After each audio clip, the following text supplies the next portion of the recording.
With the affordability crisis continuing to top the list of concerns of almost every voter poll, politicians love talking about how they're going to build more affordable housing. But after a decade of talk and over 300 state deregulation bills targeting zoning and streamlining, we're still nowhere near delivering on a San Francisco that the majority of us can afford to live in. So, why isn't housing getting built that's affordable to the majority of working San Franciscans?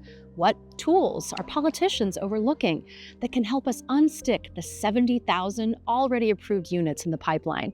And what can we be doing now to meet the state mandate to build 46,000 new affordable homes within the next 5 years? Join us as we dig into how we can get serious about building affordable housing for all in our latest Propel Explainer. Our primary focus is on figuring out how to develop housing. And ultimately, unfortunately, it's not zoning, it's not planning, it's figuring out how to pay for housing. Eric Tao is the managing partner of L37 Development, a for-profit housing developer based out of San Francisco.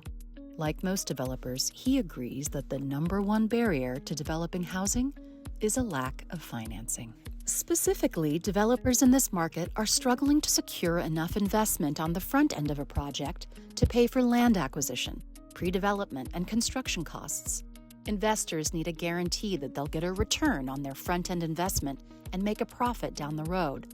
The higher the rents and the lower the interest rates, the bigger the profit and availability of capital to build. But what happens when interest rates are too high?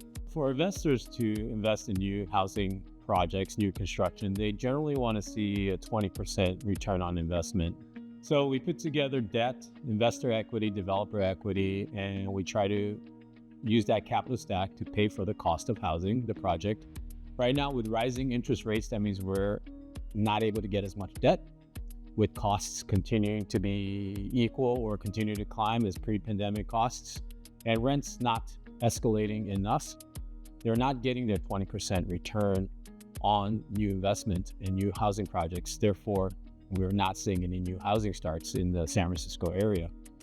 Yes, capital is cold and inefficient. They will follow wherever the best risk-adjusted returns are. So if we're not seeing the risk-adjusted returns here in new housing production, they'll put it in crypto, they'll put it in, self-storage, data centers, widgets, whatever it may be.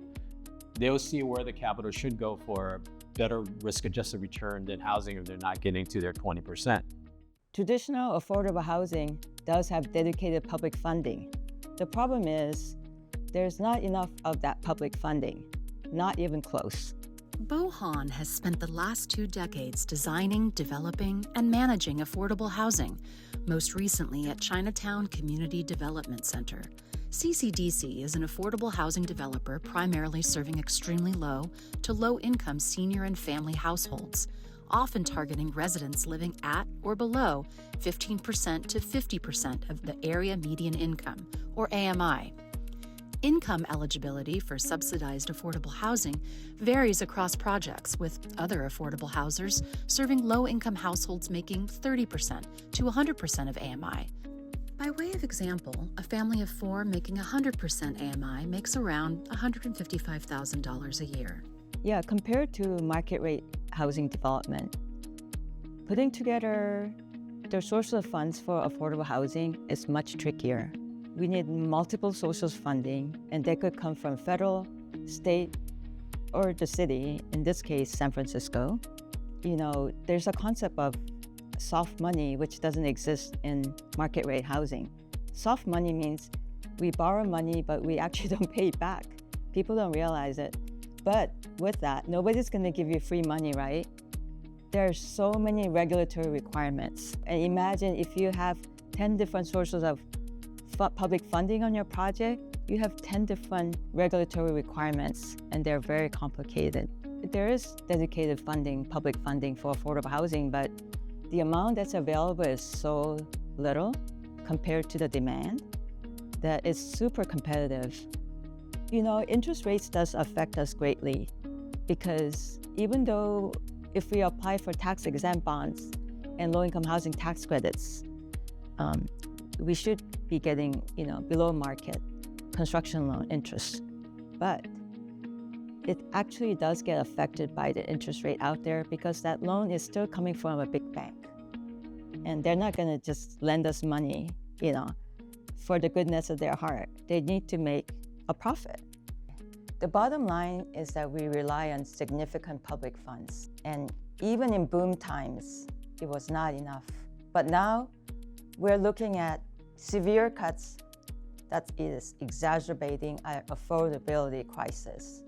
Whether you're building traditional low-income affordable housing or market rate housing, it's very challenging, and the interest rate environment today has made it even more challenging, requiring even more capital to make up for the scarcity of capital that you normally get from debt. We need to find another solution.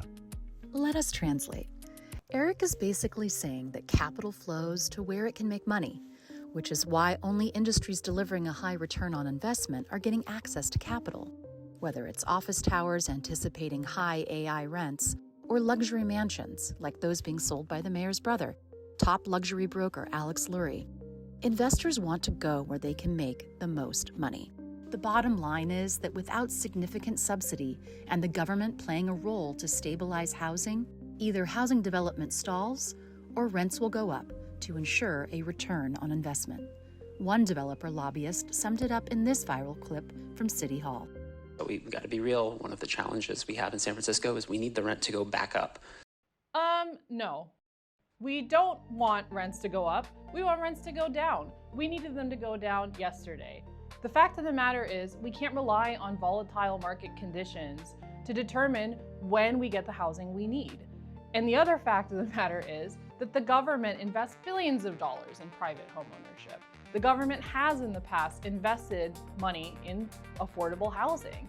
We need spending on that scale again. We need public investment at that scale again.